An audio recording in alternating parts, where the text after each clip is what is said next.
Hunter, I've got to ask. I mean, I've known you a long time, and one thing I've always admired about your work professionally is that you always have the right word.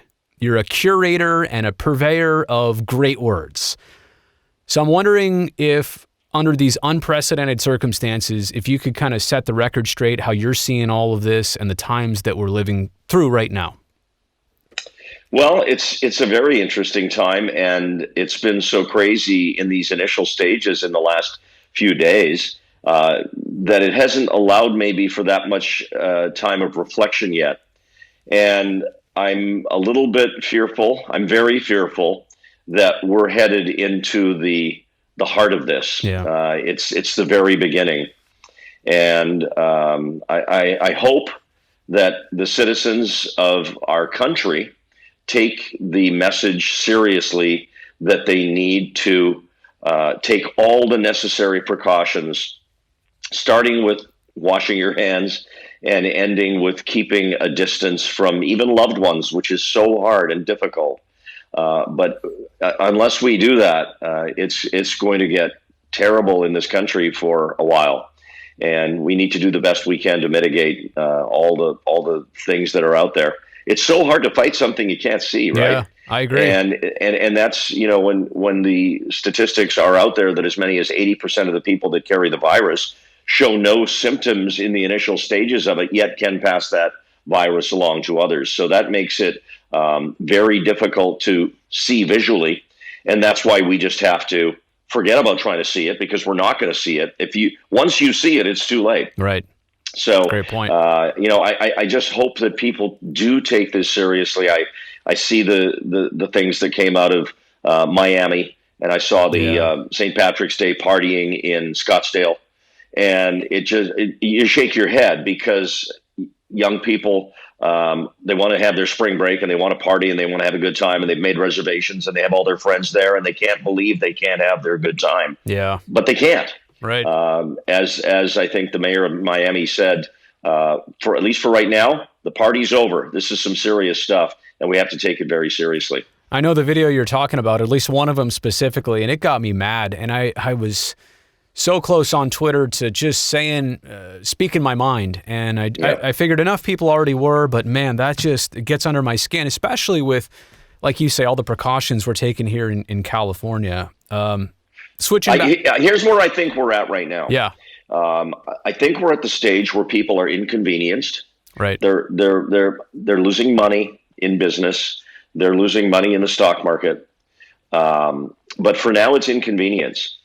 I think in 10 days from now, and I hope I'm wrong, but I think in 10 days from now, when the mortality rate escalates, and it will, there's going to be a different kind of feeling. Yeah. And that'll be a feeling of not worrying so much about your money, or worrying about the inconvenience of staying home or not being able to do the things you normally do, like go to Sharks games. Right. But it'll be a concern for your life. So again, you can't take too many precautions as we try and get through this. I wish I could say you're wrong, Hunter, but I think you're 100% right, everything you just said. Would it be weird of me right now to ask you to do play-by-play of something? Like, could I? I don't normally do this in an empty room by myself. Right, I know. No, and I'm sure people always come up to you and say, "Hey, would you call this or do that or say this?" Right? But you know what's crazy? Well, I get the people, and it's not as prevalent anymore. Although some people still do it. They'll hold up their phone and like, "Can you record my phone message?" Right. And I don't know whatever happened to leaving messages. Nobody does that anymore. Right. But so I do get requests for that from time to time. Right. Well, texting happened. That's what happened. Yeah, I guess so. But it's crazy right now because the hockey season that we were witnessing, right? And for as many points as all of us looked at each other and said, man, this is a rough one, and it won't be bad when this is over, and we can reset and hopefully, move on and the team gets better. But it's crazy. I would give anything right now to go back to the Shark season as normal as it was and go back to a normal life. And I think, as much as sports brings that back, normality brings back everything people want right now. We don't all need to go on vacation tomorrow. We just want to go back to normal tomorrow. You find that too? Absolutely. I mean, this has thrown a complete U-turn into everyone's daily life, their daily regimen. And all of the stuff on the side that we just discussed.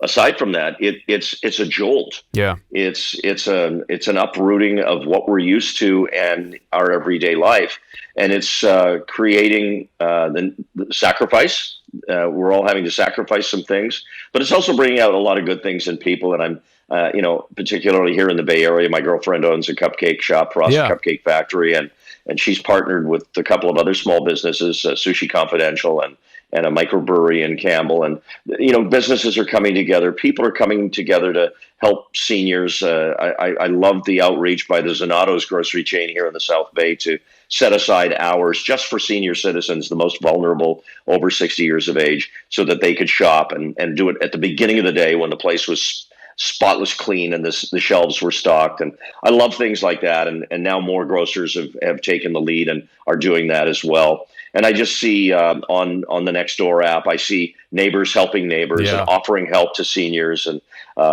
often some great things come out of terrible things.